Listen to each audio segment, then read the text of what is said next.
In this video, I want to give you 5 things to help you get deals from estate agents. My name is Sajid Hussain, also known as the Property Joint Venture Expert and your partner for wealth creation through property.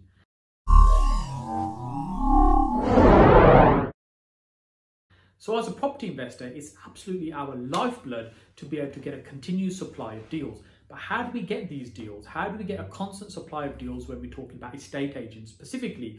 So, if you're looking to buy something, a product, a commodity, you go to where the market is. The biggest market and the biggest supplier of property is estate agents. So whether you love them or kind of hate working with them, ultimately you need to understand the process of working with agents and how you can get the best out of them. Because ultimately it's about relationships and building relationships with people. So if I just put some context around what I'm saying. So right now I'm recording this video in October 2019. We're in Birmingham. The market's very active right now and it's very easy for the agents to sell deals. In fact, they don't even need to put them in the shop window. They make a few calls. Most of the best deals are gone just like that.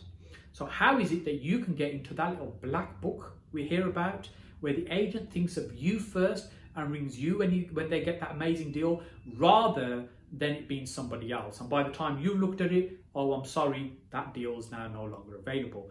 So that's what I'm going to share with you in this video, a few things to help you get those deals. So first of all, it's understanding, as I said, this is about people. It's a people business. It's about building relationships. There's different types of estate agencies. So you've got your big national chains, and then you've got your small independents as well. And you've got people within those businesses. So for example, in the bigger businesses, they tend to be the people that you'll negotiate the deals with. There'll be maybe different people that list the properties onto their books. There might be a manager there as well. In a small independent agency, that might be the same person doing all of those things. So really what you want to do is try and nurture and build that relationship. When I started property investing, it's nearly 14 years ago now, the market was quite different, and I really got going when the recession was hitting full force. So around 2008, 2009, that's when I was getting quite active. And I was walking to estate agencies. I'd be sitting there talking to them for about an hour and a half, 2 hours, having a coffee with them. The phones weren't ringing, nobody was walking through the door. So it's very easy to spend time and build relationships at that time, because they had plenty of time and there's very little business going on at that moment in time.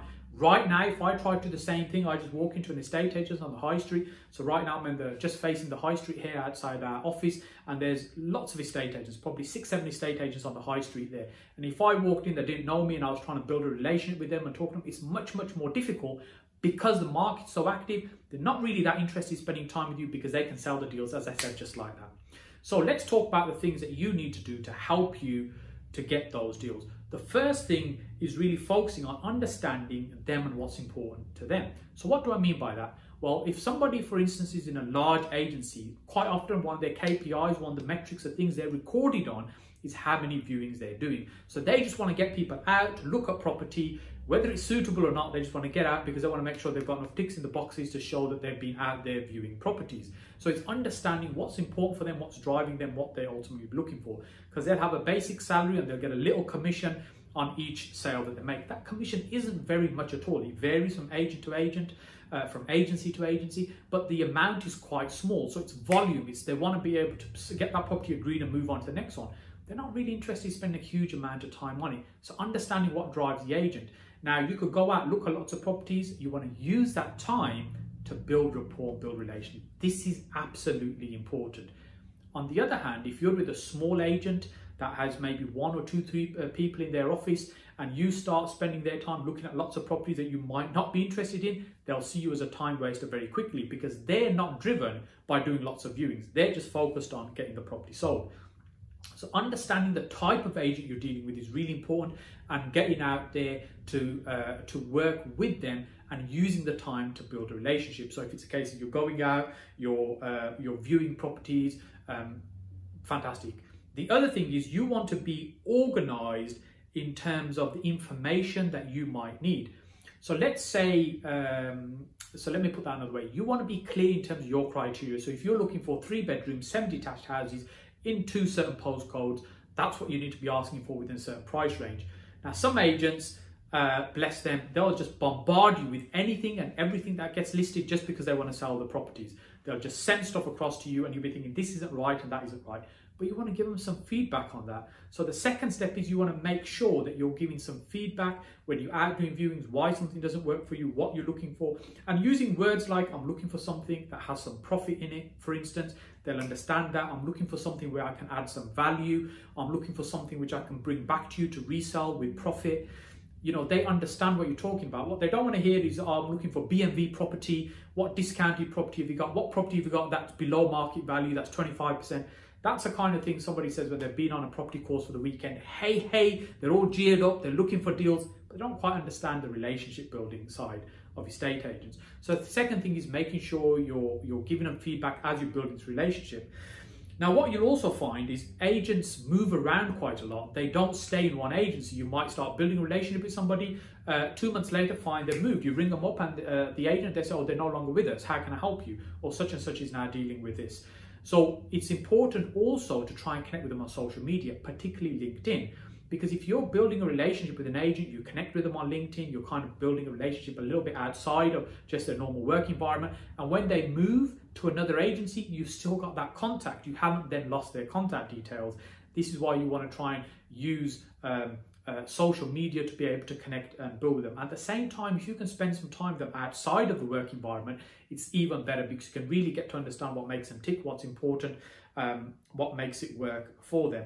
So a question that I like to ask with an agent is, so what would need to happen for me to get this deal?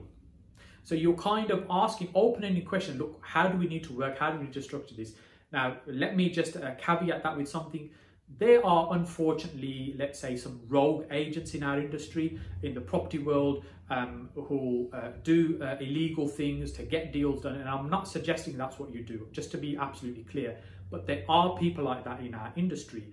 And, you know, you want to try and avoid those people, avoid doing business with them, because you don't want to get mixed up in that kind of activity. You want to understand people, you want to build relationships. You want people to offer you deals because there's somebody that you like. So let me start again. You want to work with people that actually have taken the time to get to know you and they like you and they want to work with you. They want to give you deals, right? That's the kind of relationships I'm talking about. So when you're saying what needs to happen for me to get this deal, you're talking about, right, so what is it the vendor needs? What certainty do they need? What price point do they need? Where's their flexibility? How can we get this done? And the next part of this that I want to share with you is important that you've got your paperwork in order, your mortgage in principle, your ID documents, your proof of deposits. You want to make sure you've got everything ready so you can show that you're in a position to proceed. You can move forward, because if you're not in a position to move forward, you're not going to get the deals. So it's really important that you're doing that and being really straightforward with them and say, look, this is what I'm looking for, this is what I need, and this is how I'm looking for your help. Because if you're beating around the bush with them in terms of not being really straight with them, and you're wasting their time, they'll see you as a time waster. The best way to get deals off agent is to buy a deal from them and then go back to them and say, right, where's the next one? Because now you've proven you're buying deals, you're moving forward, and you'll come back and buy more deals from them. That's, I found, the best way to do business with agent. Once you've got the one deal, go straight back and say, right, I'm looking for the next deal. Or if it's in a different branch, you can go there and say, I've just done a deal with this branch, I'm looking for another property, how can you help me, what have you got? So building those relationships. So finally, just before finish, the last thing you want to do is use the opportunity to give them referrals. What I mean by that is if you're speaking to people, somebody that's looking to sell their house, refer them to that agent and tell them, I've just sent somebody to you, might be looking to sell their house. All you're doing is just making a connection, help people do business between themselves. There's nothing in it directly for you other than reciprocity. What will happen is they'll think of you first. So think of the things you can do to be at the forefront of your agent's mind, because when that deal comes up, you want them to think of you first. So a friend of mine talks about smelly houses, which often have property on it, might have profit in them. So he would say, if you smell the wheat, think of me. Now, I think that's a great line. It's not one that I've used, but you want to be memorable for your agent. You want the agent to be thinking of you first, and you don't want to know that you're trustworthy, reliable, you're going to do what you say you're going to do.